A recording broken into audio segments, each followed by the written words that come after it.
¿Qué tal, amigos? Qué gusto saludarlos ya en el penúltimo capítulo del ciclo de conferencias de nuestra serie Conciencia, Valores y Actitud de Servicio, impartida por el doctor Ignacio Ovalle Fernández. Me da mucho gusto saludarlos junto a mi compañero Eduardo Bonilla, que siempre nos clarifica los conceptos vertidos por el doctor Ignacio Ovalle. ¿Cómo has estado, Eduardo?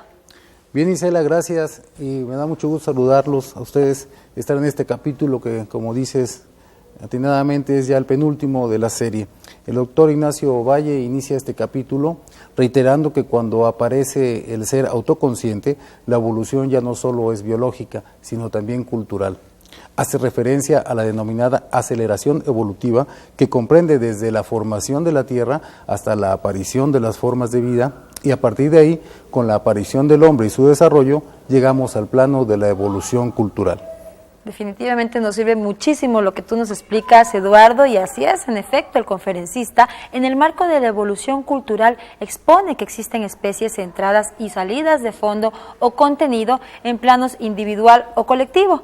Por cuanto hace a lo que ingresa en el plano individual, se refiere propiamente a la educación, y en cuanto hace a lo colectivo, se trata específicamente de las libertades públicas. En lo que respecta a lo que sale de la esfera individual, se entiende todo aquello que uno hace como es uno, es que es uno realmente, es decir, en lo colectivo se engloban también las costumbres, el derecho, la organización política, la organización económica, en definitiva, todos los rasgos que denoten cultura. En síntesis, el exponente deja para la reflexión la afirmación de que hay que crecer para mejorar y mejorar para crecer. Es necesario hacer de las criaturas seres mejores, conjugando la fórmula de cumplir con el deber y alcanzar la dicha al hacer las cosas con convicción, sin tener un interés o fin diferente, pensando y actuando en la sintonía del yo, de mí, nosotros. Siempre la conciencia, la razón y la voluntad por encima de los impulsos, las reacciones y la mente. Veamos pues este penúltimo programa de la serie Conciencia, Valores y Actitud de Servicio. Yo les dije a ustedes que a partir de que aparece en la naturaleza el ser autoconsciente, la evolución, es decir, los seres humanos, la evolución ya no es solamente biológica, persiste la biológica, sino que es también evolución cultural. Cuando esto ocurre, hay, dije también, un fenómeno de extraordinaria aceleración. Bueno, de aceleración por un camino y de retraso en otro. ¿Por qué? Porque hay una gran aceleración en cambios culturales, pero hay algo así como una tendencia a que la transformación o evolución biológica se ralentice, es decir, se despliegue más lentamente. ¿Por qué? Porque mientras otras criaturas de la naturaleza, al luchar con el ambiente, tienden a adaptar su morfología al ambiente. En cambio, los seres humanos, por nuestras creaciones, no tenemos la misma necesidad de adaptar nuestra morfología al ambiente por la sencilla razón de que adaptamos el ambiente a nuestra actual estructura. Si tenemos frío, nos cubrimos, no hay necesidad de desarrollar pelambre, nos cubrimos, construimos techos, aires acondicionados, etc. Si tú quieres comer el mismo día camarones, carne de res, leche, no tienes que ir a ordeñar vacas, que matar reses o que ir a pescar, basta con que vayas al supermercado y se acabó. Entonces todo eso hace que nuestra fisonomía tienda a cambiar más lentamente, casi a congelarse, pero en cambio otro tipo de cambios o creaciones tienen una extraordinaria aceleración. De nueva cuenta, de una de las obras, otra, no Historia del Tiempo, sino del universo en una cáscara de nuez, de este señor Stephen Hawking, te saco los siguientes datos, y cito la fuente, porque si yo digo esas cosas, luce más aventurado. Bueno, fíjate bien, evolución cultural, medida en bits de información. ¿Qué son bits? Unidades binarias. Binary unit es lo que quiere decir sí, no, números binarios, en fin, 1, 0, 1, 0, sí, no. Bueno, durante los primeros 2.000 millones de años, la tasa de aumento de la complejidad en la naturaleza, en el mundo, fue del orden de 1 bit cada 100 años. La tasa actual con que el ADN humano está siendo actualizado por la evolución biológica es de 1 bit por año. Pero cada año se publican 200.000 nuevos libros que suponen una tasa de nueva información de aproximadamente 1 millón de bits por segundo. Naturalmente, la mayoría de esta información es basura. Espero que no sea el caso de mi librito, por supuesto, pero en una de esas. La mayor parte de esta información es basura, se publican muchas barbaridades, pues. Pero aún así, si solo 1 bit por millón, 1 por millón, resultara útil, ello supone todavía una rapidez 100.000 veces mayor que la evolución biológica, ya no digas la geológica. Y todo esto sin considerar todavía la acumulación e intercambio de información por medios computacionales. ¿Te das cuenta?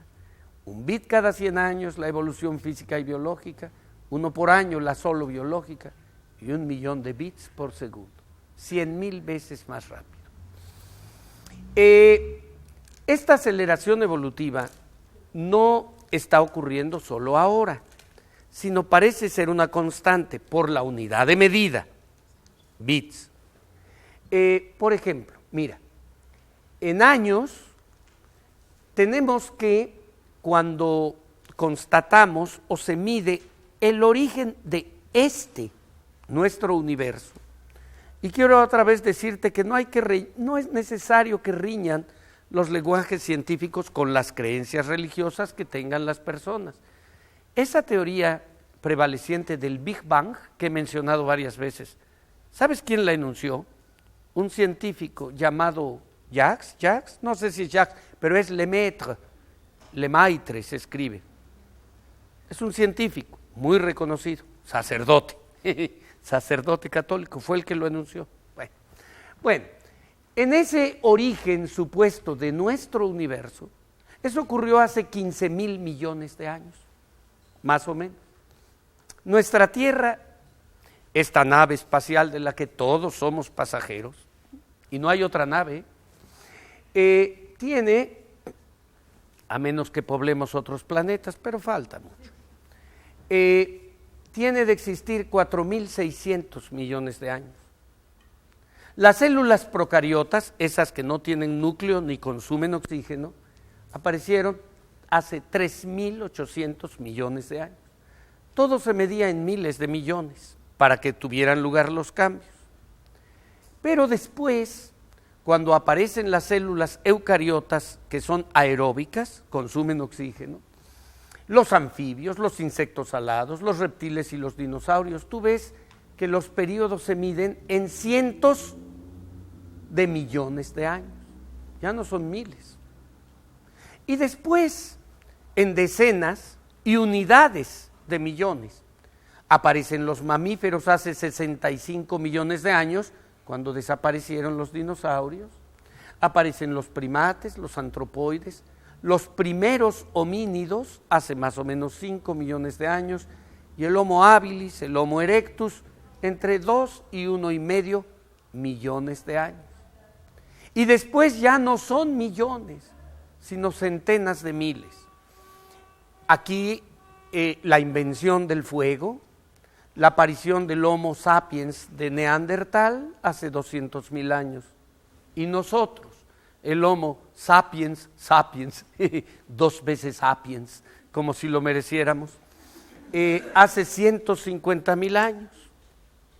Y después, cuando ya está esta criatura pisando la tierra, aparece la evolución cultural, no antes.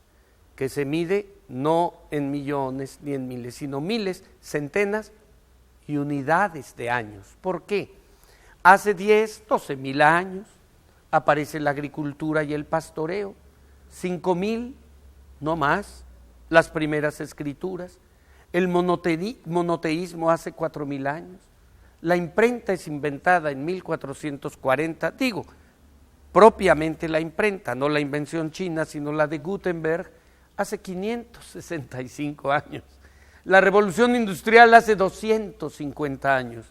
Y la televisión, los viajes espaciales y las computadoras tienen decenas de años. Cuando yo nací, no te quiero parecer muy viejo, porque la mayor parte de quienes están aquí son jóvenes. Cuando yo nací, o más jóvenes que yo, cuando yo nací, no había televisión. Cuando llegó la televisión a mi casa, fue un acontecimiento. Pero otras generaciones nacieron cuando no había radio. Y así sucesivamente. La aceleración es extraordinaria. Ya te platiqué lo que les espera a estos aparatitos cuando cambien de simples bits a qubits, es decir, a bits cuánticos. La aceleración va a ser verdaderamente extraordinaria. ¿Cómo tiene lugar ese proceso?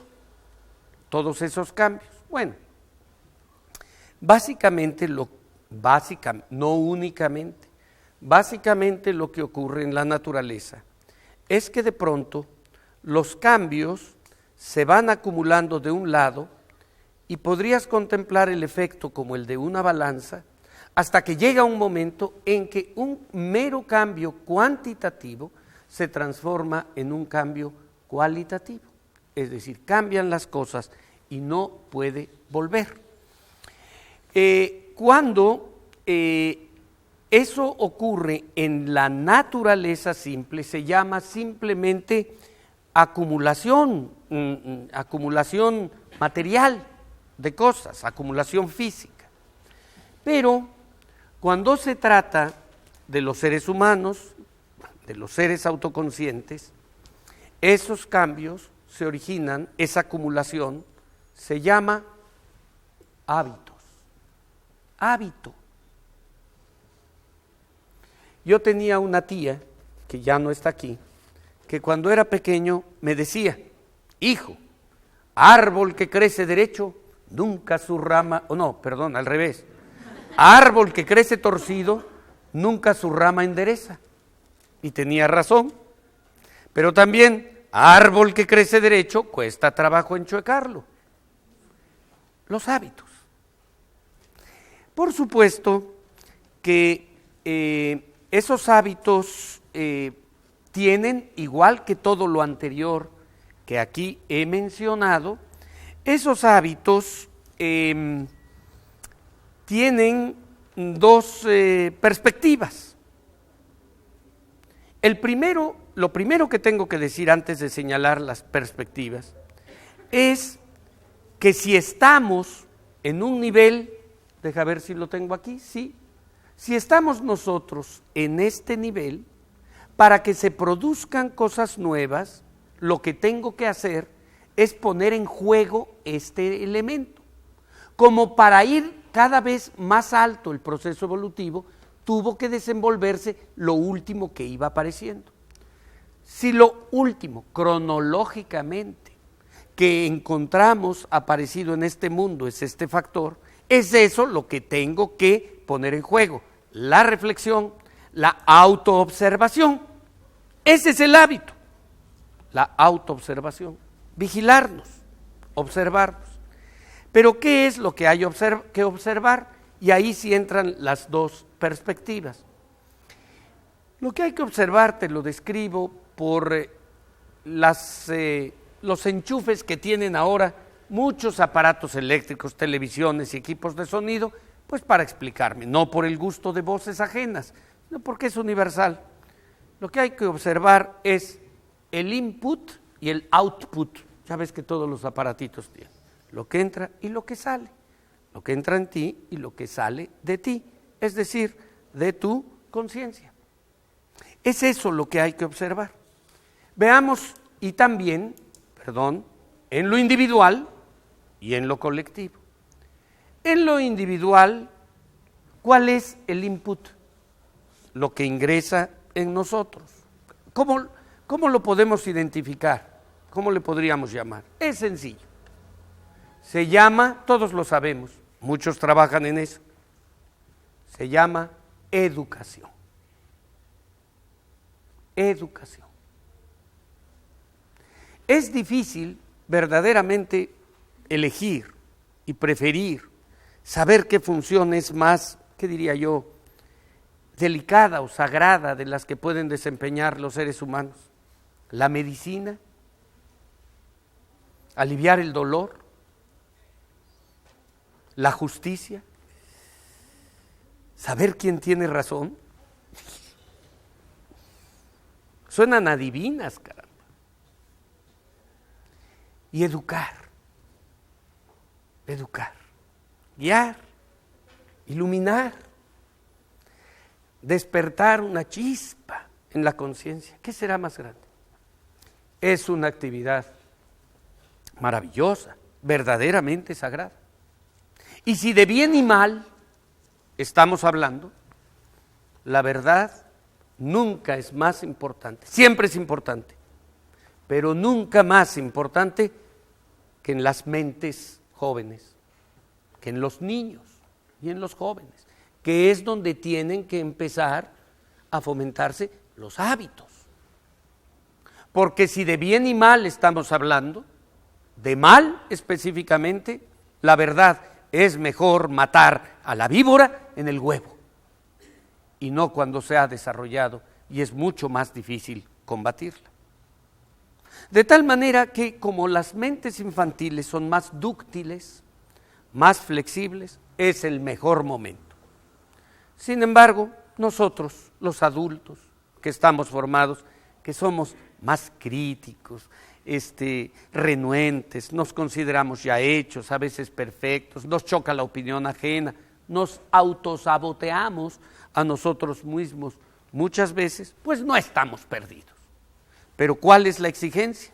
Bueno, la exigencia otra vez empieza por el pensamiento, por saber que podemos mejorar, que podemos crecer y que en el fondo no somos criaturas inermes, que somos, en esta perspectiva, seres poderosísimos, tan poderosos que podemos hacer de estas criaturas que son la manifestación más exquisita de la naturaleza o la manifestación más exquisita y acabada de la creación, como tú quieras denominarle, podemos hacer de estas criaturas sorprendentes una piltrafa, cada uno de nosotros.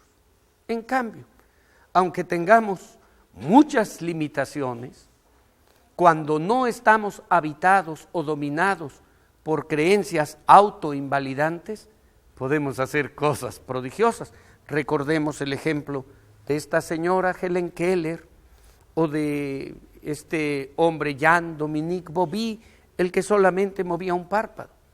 Tenían muchas limitaciones, más que las que tienes tú o las que tengo yo, pero no tenían la peor de las discapacidades, que es las creencias autoinvalidantes, algo así como declarar no puedo, que en el fondo es no quiero, si somos sinceros. Entonces, yo te invito a pensar que la verdadera humildad del ser humano no consiste en declarar soy poca cosa, no, eso es en el fondo, déjame jugar con la paradoja, eso es en el fondo un acto de arrogancia, porque es contradecir tu verdadero poder. La verdadera humildad consiste en aceptar sin chistar que todos somos o podemos ser seres maravillosos.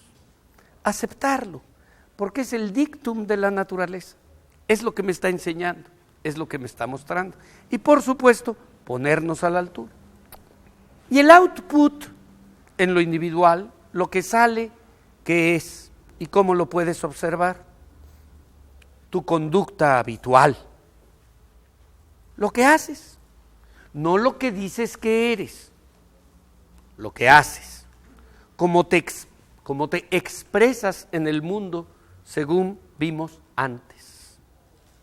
Un ejercicio que no nos da tiempo de hacer, pero que sería útil, es que todos nosotros un buen día dijéramos, a ver, voy a anotar, pero anotar, porque normalmente cuando nos dicen, a ver, anota para hacer, decimos que anoten los demás, yo aquí lo llevo en la cabeza. No, anotar todo lo que haces un mes, una semana, pero anotarlo y luego revisarlo. Eso eres, independientemente de lo que declares. Eso eres. Ahora, a lo mejor lo que hacemos, lo que nos toca hacer es modesto, pero lo haces bien. Como el cocinero, como el limpiabotas, como el gran profesor, como el científico, con nuestros compañeros técnicos de sonido, de cámara, hacerlo bien, muy bien, cada vez mejor. Entonces, eso eres, un ser que mejora, un ser que se perfecciona. Por eso los adultos no estamos perdidos. Alguien ha dicho y dice con razón, todo empieza por el pensamiento. Mira, siembra un pensamiento y cosecharás una acción. Siembra una acción y cosecharás un hábito. Siembra un hábito y cosecharás un carácter. Siembra un carácter y cosecharás un destino. Siempre, inevitablemente, es así. En lo colectivo, ¿qué hay que observar? ¿Cuál vendría a ser el input? El input en lo colectivo se llama libertades públicas. Si una sociedad quiere conocerse, porque hablamos de autoobservación, ¿cómo puede hacerlo si en una X sociedad lo único que el pueblo puede escuchar es la voz del amo, del dictador en turno, del tirano? Para que una sociedad se conozca, tienen que manifestarse todas sus voces, aunque a veces esa manifestación múltiple a algunos nos moleste. Porque ¿qué está allí? A algunos les pueda molestar. Porque ¿qué está allí? La educación extraescolar, no la escolar, la de la calle, la experiencia diaria. Ahí están la tarea de las editoriales, ahí está el periodismo, la radio, la televisión, internet, porque para que haya comunidad tiene que haber comunicación. Puede ser que una persona X, un gobernante extraviado, un día lea un editorial que le molesta y dice, ¡qué horror! Y a lo mejor efectivamente está siendo calumniado. Pero en otros casos no, porque en otros casos las personas que ejercen poder tienen la obligación de estar muy atentos, porque tienen el drama verdadero de que muchas veces quienes les rodean les disimulan la verdad y entonces no se atreven a decirles ciertas cosas. Bendita sea la hora en que un buen día lo lean en un periódico, aunque moleste, porque va a contribuir a mostrar la verdad. Y el output, o lo que sale desde el punto de vista colectivo, ¿qué viene a ser? Pues viene a ser las costumbres, la organización económica, la organización política, es decir, cultura, economía, lo que producimos y no producimos. Producir mal cuesta económicamente a un país, y los inventos. Y otra cosa, el derecho, las leyes. ¿Qué son las leyes? Si lo ves bien, para que veas cómo es el output. Las leyes son en el fondo la moral colectiva de un pueblo pasada en limpio, es decir, pasada a letras. ¿Tú quieres conocer cuáles eran las faltas, los pecados y los delitos que cometía una determinada sociedad del pasado? Ve y asómate a su código penal, ve cuáles eran los delitos, esos eran los que andaban cometiendo allá afuera. Es la moral de una época y de un momento determinado. En otros términos, ese autoconocimiento consiste en tomar conciencia de sí, conciencia del sí mismo, sea colectivo o sea individual. Nos interesa, por supuesto, en el desafío ético, moral o de valores, mucho más lo individual. La sociedad nos tiene que acompañar, pero la elección de lo que hacemos es de cada quien. Entonces, en esa autoobservación, la invitación o el desafío consiste en que cada uno de nosotros intente, practique, volverse dueño de o dueña de sus pensamientos. Porque si no lo hacemos deliberadamente, entonces pareciera que los pensamientos nos ocurren, caen como la lluvia y no los dominas. Y efectivamente muchas veces es así. Porque se dice, o se ha observado y se dice, que de repente los seres humanos, no de repente, que tenemos mente de mono. Y digo, no cerebro de simio, sino que nuestros pensamientos saltan de un lado para otro como los changuitos, con desorden a lo largo del día. Tú sales la mañana de tu casa, digamos, y te toca ver el albor del sol coloreando los perfiles de las nubes y te conmueves y dices, ¡ay, qué bonito paisaje! ¡Qué barbaridad! ¡Qué grande es Dios! ¡Qué maravilla de naturaleza! Inmediatamente después piensas, chin, tengo que comprar papel del baño porque ya se acabó. Y luego sigues adelante y dices, ¡ay, pero qué bonito está el amanecer! Y luego dices, mi jefe me vio mal ayer, viejo sangrón, ojalá y lo cambien a este idiota. Y luego, ¿y las llaves? ¿Dónde dejé las llaves? Y así. Es decir, no hay un orden. Y eso es natural. Tenemos que pensar en muchas cosas. Dicen que hay, creo que 20,000 pensamientos que tenemos en el día, pero así. Mucho de eso, de esa rutina, tiene que desplegarse. Pero no lo que tiene que ver con el timón de tu vida. Es decir, con la guía. En lo que hace al timón de tu vida, los pensamientos no te pueden caer como la lluvia. Tienes que volverte o apoderarte del timón de tu existencia, porque si no, vas a ser como una nave al garete. Y el viento más leve lo vas a contemplar como una tormenta. Es un gravísimo error. Además, ponerle atención a tu conciencia, como lo dije en otro momento, es como asomarte a una de las esquinas del cosmos, porque es algo maravilloso que puedes contemplar.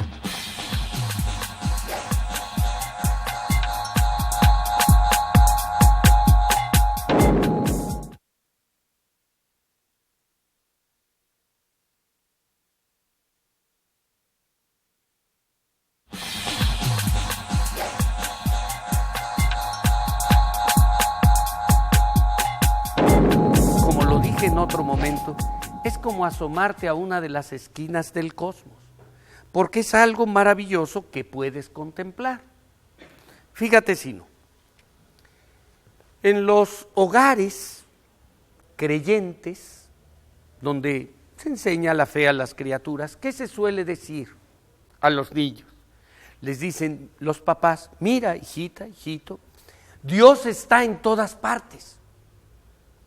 Dios está en ese amanecer prodigioso, en el atardecer, en las estrellas, en el viento. No se mueve una hoja sin la voluntad de Dios, en el pasto. Si levantas una piedra, ahí está Dios. Bueno, está bien, pero lo digo para los creyentes.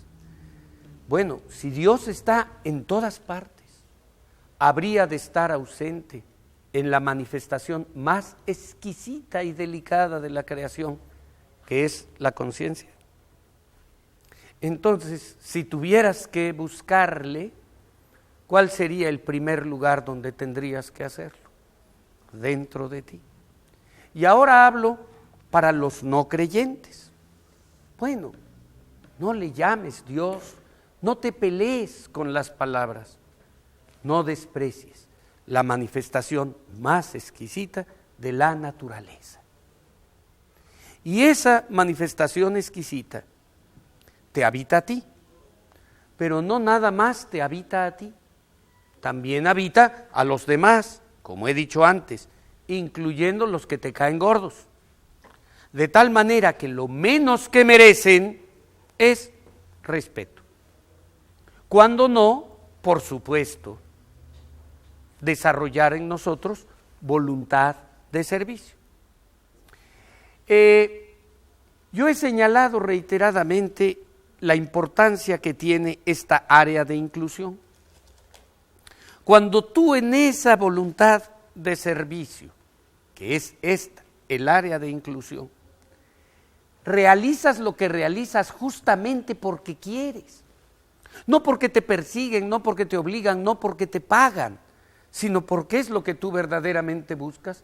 Ahí coincide la convicción, la armonía, tu lealtad, la dicha. Lo que haces te da dicha, es decir, coincide el sentido del deber con la dicha. Lo que haces, lo haces con entusiasmo. Y te digo una cosa, cuando tú logras en tu vida que confluyan el sentido del deber con la dicha, eso es lo más parecido al cielo aquí.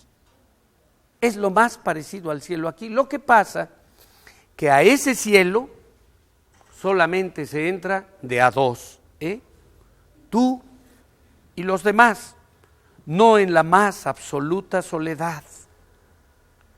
Cuando ese sentimiento se despliega a plenitud, somos capaces de dar la vida por algo. De hecho, el sentido de la vida, por alguien que me preguntaba si podía haber objetivo, cada quien lo busca, pero ahora quiero decir un genérico. El sentido de la vida siempre consiste en darla. Hay quienes la dan de golpe y hay quienes la dan poco a poco, día con día. Es decir, en saber para qué la entregas.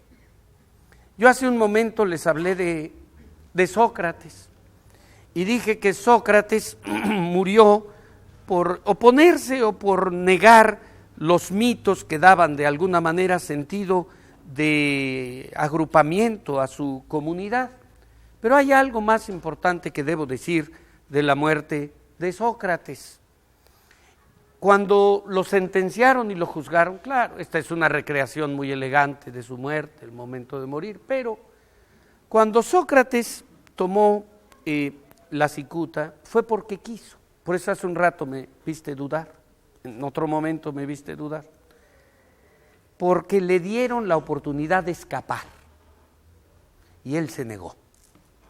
Acuérdate que decía, más vale sufrir la injusticia que cometerla. Pero tuvo todavía otro acto muy importante este hombre prodigioso, casi diríamos San Sócrates, pero no había santos en aquel entonces. ¿Qué hizo Sócrates? Le hicieron una pregunta sacramental que se acostumbraba con unos sentenciados a muerte, con algunos. Le dijeron, les decían a los condenados a muerte que si optaban, si podían ofrecer una pena alternativa a la de muerte para que la consideraran. Y cuando la concedían, aquellos pedían el ostracismo, es decir, el destierro, que era también una pena muy fea, pero salvaban la vida. Y se lo preguntan a Sócrates. Le dicen, ¿tiene usted una pena alternativa a la pena de muerte que proponernos para que la consideremos? Y Sócrates dijo, sí, pero no optó por el ostracismo. Dígame usted, quiero que el Estado me garantice comida gratuita por el resto de la vida. Ay, dice uno, señor, está loco. No, no, no. No es una persona distraída la que está contestando. Es Sócrates, una gran cabeza y un gran corazón. ¿Qué es lo que estaba contestando? En el fondo, lo que estaba haciendo era asimilar a la pena de muerte la vergüenza de vivir como un zángano. Estaba asemejando a la pena capital la vergüenza de vivir sin trabajar, porque es una pena por la que está optando. Te lo voy a decir en un lenguaje un poquito más moderno. Estaba asimilando a la pena de muerte la vergüenza de vivir como aviador, pues. Y uno dice, hijo, qué bonito cuento, está buena esa historia, se las voy a decir a mis hijos en la noche. Nada más que el problema es que no es un cuento, es un hecho histórico. Acto seguido, el hombre tomó la cicuta y entregó la vida. A contrario sensu, ¿qué es lo que está exaltando? ¿Sabes qué? La gloria de ser útil. La gloria inmensa de ser útil. Que la vida tenga sentido. Mira, no sé si lo tendrá el universo y el rodar de las estrellas, pero aquí tú y yo sabemos que podemos ser útiles o podemos ser nocivos. Que en el fondo estamos aquí para servir. El otro día te leí un pequeño fragmento de un poema de Walt Whitman. Hoy me tomo la libertad de leerte un pequeño segmento de Hamlet de Shakespeare, donde este personaje expresa tristeza. ¿Por qué? Pues por la ausencia de eso, el estímulo de relacionarse con el ser humano, la desilusión de esta criatura. Escúchalo. Habla Hamlet, dice: desde hace corto tiempo, no sé por qué causa he perdido mi alegría. He abandonado mis distracciones usuales y a la verdad me encuentro tan abatido que esta hermosa tierra me parece estéril calvario. Esta magnífica bóveda, esta atmósfera, sí, este espléndido firmamento que nos cubre, ese majestuoso techo tachonado de áureo fuego, es para mí solo un conjunto de inmundos y pestilentes vapores.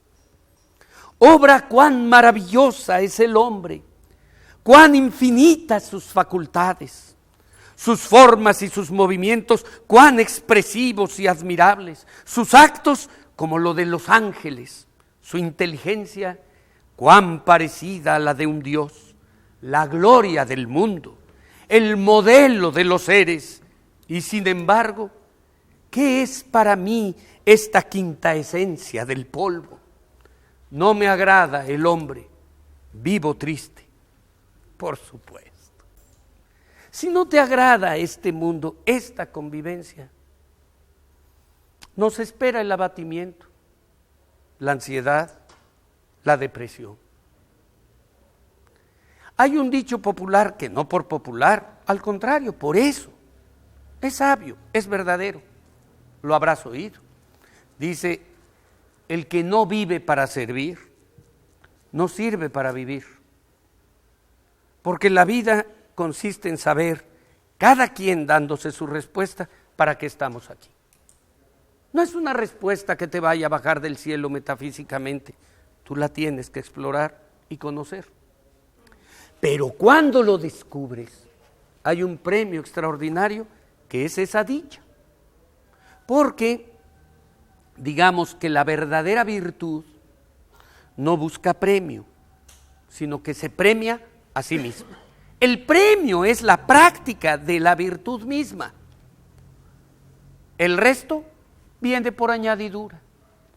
El verdadero amor a la música, el amor al conocimiento, el amor a la naturaleza, el amor a los demás, es decir, así, con verdadera entrega, es el propio premio de la conducta.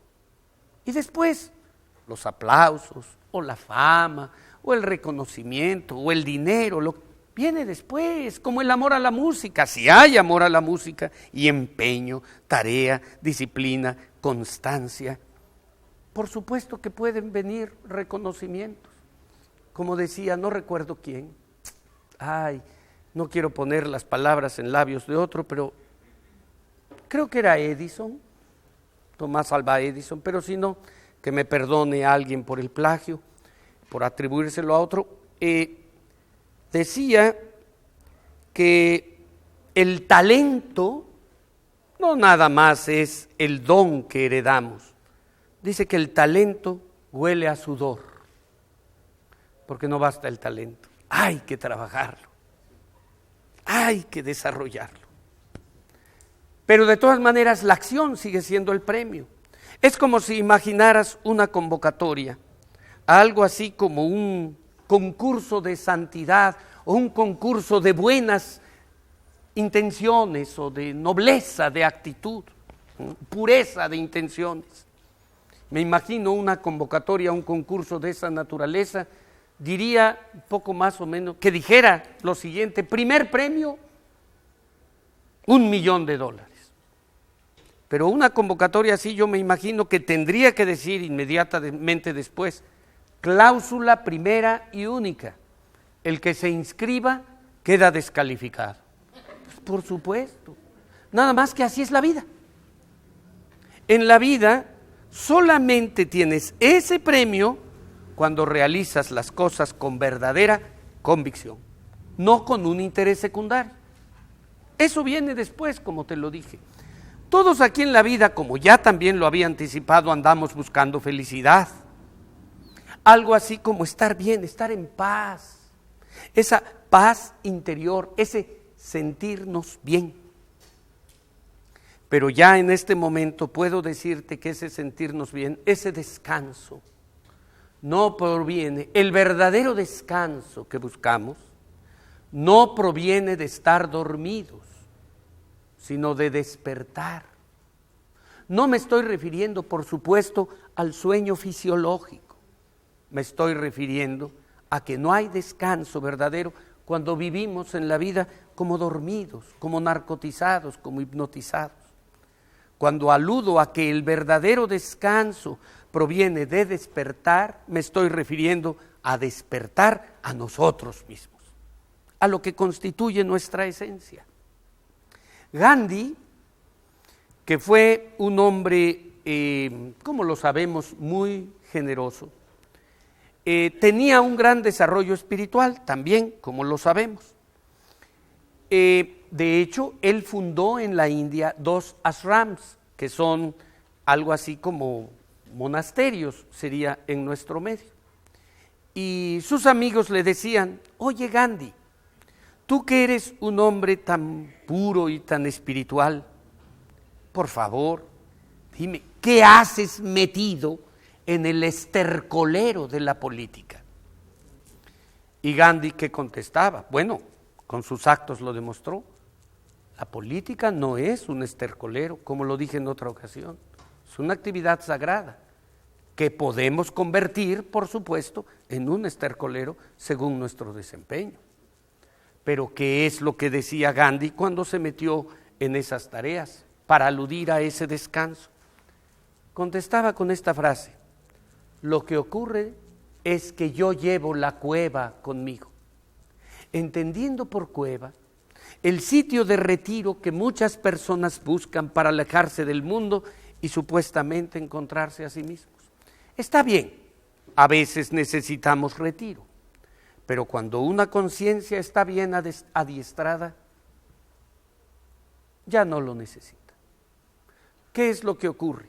Cuando dice llevo la cueva conmigo, lo que está significando es que una persona que ha encontrado su centro y no impuesto por nadie más, sus verdaderas motivaciones, su finalidad en la existencia, esa persona que está en su centro puede estarlo en medio de la tormenta, puede estar en paz cuando todo alrededor sea turbulencia, como lo hizo.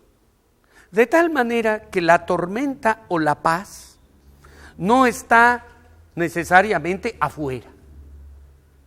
Si una persona está en su centro y sabe lo que quiere en la vida, puede, inclusive ocurriendo cosas terribles alrededor, darse cuenta que siempre puede estar en el lugar y en el momento perfectos, en que algo puedes hacer. Siempre podemos estar, trata de verlo así, en el lugar y en el momento perfectos. Cuando, como tenemos la costumbre de no ver así las cosas, sientas que todo anda mal y te dan ganas de gritar, paren al mundo, quiero bajarme, date la oportunidad de pensar que quizá lo que necesitas no es otro mundo, sino otro intérprete del mundo, otra interpretación, otras gafas para verlo, para contemplarlo sin prejuicios, menos empañadas de prejuicios. Y claro, habría que decir también un poco menos empañadas de ese egoísmo que aquí hemos mencionado, más bien con un yo incluyente. De todas maneras, todo esto, este ejercicio que te estoy señalando, implica que nos demos pausas de reflexión, sobre todo si nunca lo hemos hecho. Concédete unas pausas, por favor. Muchas veces después de un día ajetreado de trabajo, llegamos y en el lecho o en la recámara prendemos la televisión. Y muchas veces lo último que vemos es cómo atraparon a no sé qué narcotraficante o cómo tenían atrapados a unas o encadenadas a unas gentes secuestradas y cómo murió no sé quién. Apagas la televisión y eso te lo llevas a tus sueños. Se va contigo. Ten las costumbres que quieras, pero a la hora que puedas. Concédete unas pausas de reflexión. No necesitas ser una persona creyente. Quienes lo son, tienen esas salidas, porque esas pausas de reflexión se las conceden en sus ejercicios de meditación o en sus ejercicios de oración, que son una forma, como de todas maneras intentan comunicarse con un misterio superior, son una forma de ser sinceros consigo mismos, porque saben que no pueden mentir. Claro, a veces hasta es decir, que sus pensamientos son adivinados, pero a veces hasta en la oración somos egoístas. ¿Por qué? Porque estamos negociando. Órale, tú dame esto, yo te doy esto, te ofrezco lo siguiente. Es decir, una petición, pero bueno, sea. Pero al menos allí hay una forma de sinceridad. Pero hay otros ejercicios. Intenta contemplarte desde fuera. Hay muchas técnicas, no te las puedo explicar todas. Intenta contemplarte como si te vieras desde fuera. Ahí estás tú, desde arriba, desde abajo, desde otro lado. Algunas de las técnicas que tú conoces. Bueno, y observa, y cuando te veas presa de la ira, presa de los celos, presa del rencor, haz de cuenta que es otra persona y la aconsejas. Y la vas a ver descontrolada. Si te contemplas desde adentro, no manejas el descontrol. Pero si te contemplas desde afuera, puedes decir, cálmate, por favor, y ver los errores que estás a punto de cometer. Ese examen sincero siempre es positivo. ¿Por qué? Porque por eso dicen a veces, cuenta hasta 10 antes de hacer alguna barbaridad. Tampoco es malo. Todo es poder conceder una oportunidad a esa manifestación que es más alta, que es la conciencia, para que sea ella la que tome el timón de tu vida, porque si no, ¿quién gobierna? Gobernarán tus elementos precedentes. ¿Por qué? Por lo siguiente, porque ya dijimos que tenemos materia, tenemos materia, por lo tanto están presentes en mí las leyes de la inercia. Como te decía en otro momento, me tropiezo, me caigo o pierdo el equilibrio porque tengo inercia. Como tengo vida, tengo instintos, tengo reacciones, porque las sustancias químicas tienen reacciones. Nada más que no soy solo sustancias químicas, aunque ellas aquí estén. Como tengo mente, tengo deseos y tengo impulsos. Todo eso está presente en mí. Nada más que también tengo conciencia y por lo tanto razón y voluntad. Si no pongo en juego mi razón y voluntad, entonces lo que va a dominar mi conducta y mis actos van a ser todos los elementos previos, porque están presentes. Han sido trascendidos, pero los sigo incluyendo. La lagartija sigue aquí. Y si no la domina mi mente, va a dominar el instinto. Yo puedo sentir una atracción, un deseo sexual por una mujer que me parece bellísima. Eso no debe ofenderme. Me ocurre tal vez a pesar de mí. Pero eso no me da derecho a violarla.